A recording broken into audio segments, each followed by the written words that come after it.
Good afternoon. My name is Esther Wajay. I'm an entrepreneur. I'm a business person, and I also give talks, small talks like this on social media. So today, our topic is going to be on dating. I know dating is a very sensitive topic, and we can talk about it extensively. Now, dating entails so many things. I like to talk to those of our teenagers, our Gen Z, as well as our guys that are in their 30s, in their late 20s, in their early 20s, that are aspiring to marry, settle down, looking out for a life partner. As a person that has experience in this marriage of a thing, I like to tell you a few things that you should look out for when you are trying to settle down. The first thing is that don't marry out of gratitude. It's a very wrong thing to do.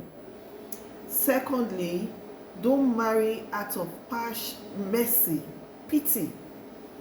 And then don't marry out of the fact that of the physical feature of that person.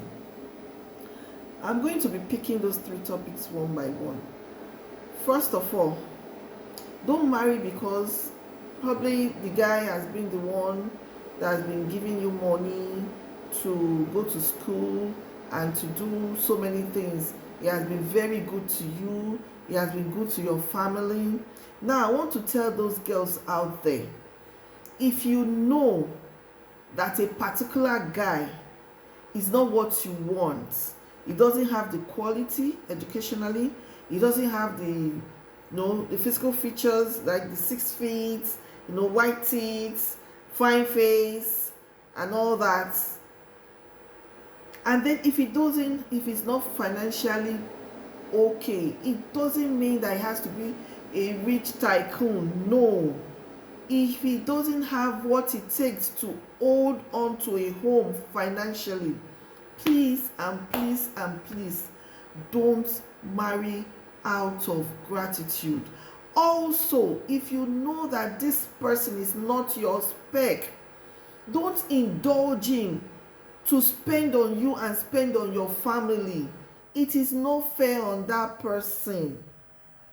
Because if you know you don't like this person, this man is not your spec, financially is not your spec, facially is not your spec, spiritually is not your spec, but because of what you're standing to gain at that moment, later on when he now propose marriage, you now say, okay, let me just manage it.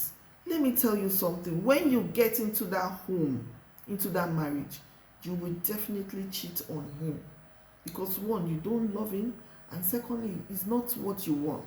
When you are now married to him, you now see somebody that you feel this is the kind of person you want, and that person gives you audience, and you are in a very small space together. My sister, I can assure you that you will be tempted. It only takes the grace of God for you not to fall into that trap.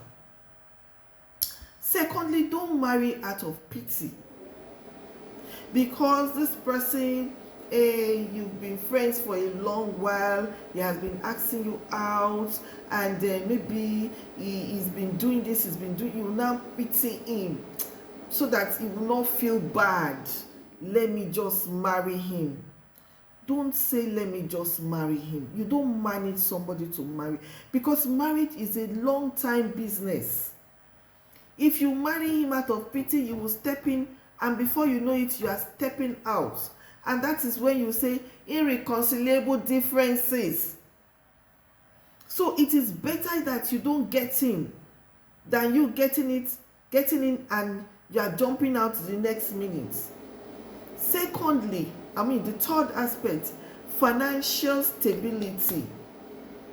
Please, my girls, please look out for somebody that is financially stable. It doesn't need to be extremely rich. It doesn't need to be from a rich background. It doesn't need to be a tycoon.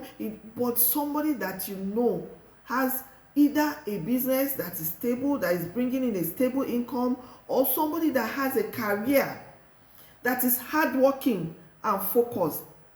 Because we've had issues where girls will get married to a man, they will be the sole financial, the one that is providing the financial stability of the home.